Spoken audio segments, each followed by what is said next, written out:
ஸ்ரீபெரும்புதூரில் 108 ஆம்புலன்ஸிலேயே ஆண் மருத்துவ உதவியாளர் வட மாநில கர்ப்பிணி பெண்ணுக்கு பிரசவம் பார்த்த நெகிழ்ச்சியான சம்பவம். கர்ப்பிணியான நாளிலிருந்து இதுவரை மருத்துவ பரிசோதனையை செய்யாத வட மாநில பெண்ணுக்கு சுகப்பிரசவத்தில் 3 கிலோ எடையில் ஆண் குழந்தை. ஜார்க்கண்ட் மாநிலத்தை சேர்ந்த சுனாராம் தனது மனைவி புதினி வயது 35, மகள் மோத்தி வயது 3 குடும்பத்துடன் காஞ்சிபுரம் மாவட்டம் ஸ்ரீபெரும்புதூர் அடுத்த ஆரநேரி கிராமத்தில் தங்கி அதே பகுதியில் உள்ள தனியார் நிறுவனத்தில் பணிபுரிந்து வருகிறார். இந்த நிலையில் புதனி கர்ப்பம் தரித்த நாள் முதல் தன்னுடைய அறியாமையினால் மருத்துவ பரிசோதனையை செய்யாமல் இருந்துள்ளார். இந்த நிலையில் இன்று நள்ளிரவு புதனிக்கு இடுப்பு வலி ஏற்பட்டுள்ளது. உடனே 108 ஆம்புலன்ஸ்க்கு தகவல் தெரிவித்துள்ளனர்.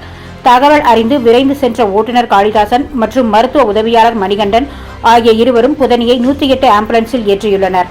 ஆம்புலன்ஸில் ஏற்றிய சிறிது நேரத்தில் புதனிக்கு பிரசவ வலி ஏற்பட்டுள்ளது. உடனே மருத்துவ உதவியாளர் மணிகண்டன் ஆம்புலன்ஸிலேயே புதனிக்கு பிரசவம் பார்த்துள்ளார். இந்த பிரசவத்தில் புதனிக்கு 3 கிலோ எடையுள்ள அழகிய ஆண் குழந்தை பிறந்துள்ளது.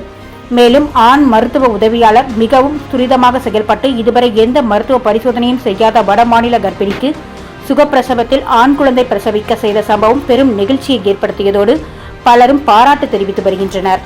தற்போது ஸ்ரீபெரும்புதூர் அரசு மருத்துவமனையில் சேர்க்கப்பட்டு தாயும் சேயும் நலமுடன் உள்ளனர் என்பது குறிப்பிடத்தக்கது. சான்றோர் குரல் செய்திகளுக்காக ஆகாஷ் பச்சையப்பன், செய்தி வாசிப்பாளர் முத்துலட்சுமி.